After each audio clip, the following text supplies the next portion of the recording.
Let's get more now on that North Korean missile launch. And we're speaking now with Robert Kelly, professor of political science at South Korea's Pusan National University. Professor, thank you so much for joining us. How significant is this latest missile launch by North Korea now over Japanese territory? Is this act more provocative than previous missile launches? I think so. Sending a missile over a state's sovereign territory is a pretty big deal, right? Obviously, you have to get permission to do that, and obviously the North Koreans didn't do it.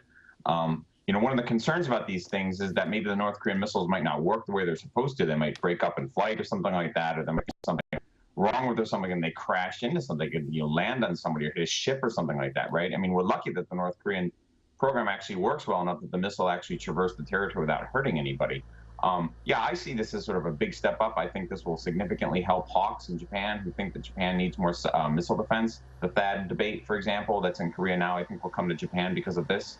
And how significant, Professor, do you think that the missile flew over Japan, and earlier there was a threat from Kim Jong-un that they would fire missiles to Guam?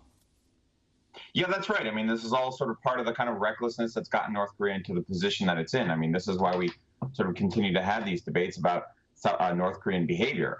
They just don't do what they've been told to do by international law and their neighbors, right? I mean, all this stuff is, of course, illegal according to the United Nations. But, the North Koreans don't really have any particular beef or strategic interest in sort of threatening Japan. They do it solely to sort of threaten Japanese civilians in order to prevent any kind of strategic action by South Korea or the United States against North Korea. But North Korea doesn't actually have any kind of like meaningful enemy relationship with Japan. It's just sort of threatening for the purposes of defending itself. So what kind of reaction are you expecting here then from the Asian governments and the United States, particularly Donald Trump, who has said in the past that he will threaten Pyongyang with fire and fury? Right. I think to a certain extent, because this threatens Japan rather than the United States, this gets Donald Trump off the hook. I don't actually think that Donald Trump wants to provoke a war. I think that kind of talk a few weeks ago was a lot of bluster.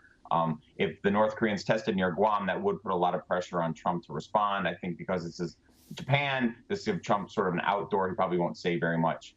I do think for Japan, this really changes the game. The last time the North Koreans did this was 20 years ago in 1998, and that really sort of shook up the Japanese, and it helped push the Japanese definitively away from any kind of rapprochement with the North Koreans. I would imagine that this will bolster, like I said, sort of hawks in Japan who want missile defense. This will probably bolster the South Korean, Japanese, American trilateral cooperation. And this will really alienate Japan or China from Japan because the Chinese won't say anything about it.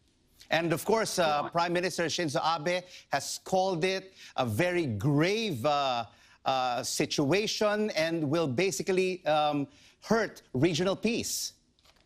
Yes, I think that's correct. It really is. I mean, basically, this is North Koreans saying that they have the ability to strike any city in Japan with a missile, right? And you put a warhead on that. I mean, we know that the Japanese were worried about the North Koreans using chemical weapons in the past. You put any kind of WMD, weapon of mass destruction, warhead on those missiles, and you can send it anywhere in Japan and kill a lot of people. I mean, again, there's really no strategic reason why North Korea should threaten Japan. I mean, it's not like Japan is sort of big direct enemy for North Korea, right? North Korea's real opponents are the United States and South Korea, right? North Korea is just doing this solely out of spite, right? This is solely to sort of threaten Japan's allies, the United States and South Korea. I mean, this is why we don't trust North Korea, because it threatens civilians for no other purpose than itself.